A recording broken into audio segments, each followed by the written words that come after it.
Hello you guys, you're here with Skipper Drones, and I am just going to do a quick video here today to let you guys know that I am back officially.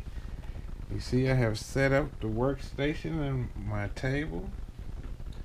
I got everything set up, you guys, ready to go.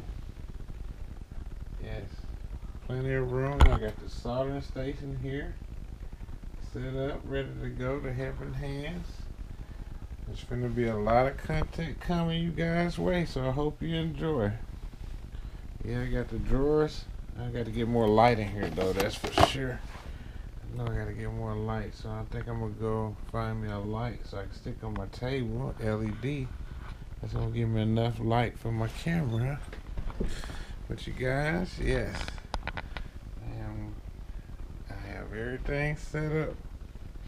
We got plenty of content coming, you guys, plenty. So I hope you guys enjoy it. Like I said, this is a quick video because I haven't talked to you guys in a while. But there's finna be a lot of good things coming to the channel, you guys.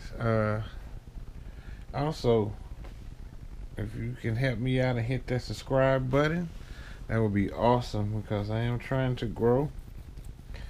And hit that like button below, and I appreciate all you guys for coming to my channel and enjoying my content. I really appreciate that. So I am working hard to give it back to you guys. I got something coming up real soon. Hopefully it's gonna work out. I'm not gonna mention it right now, but I got some things coming up, so hopefully I'll be able to get back to the community real soon. I'm working on some things right now, and I will be posting a video on that, you guys. And I enjoy each and every one of you. All of y'all are like family to me, and I appreciate it. So I'll see you guys on the next video. It's Skipper Drones, and I'm out.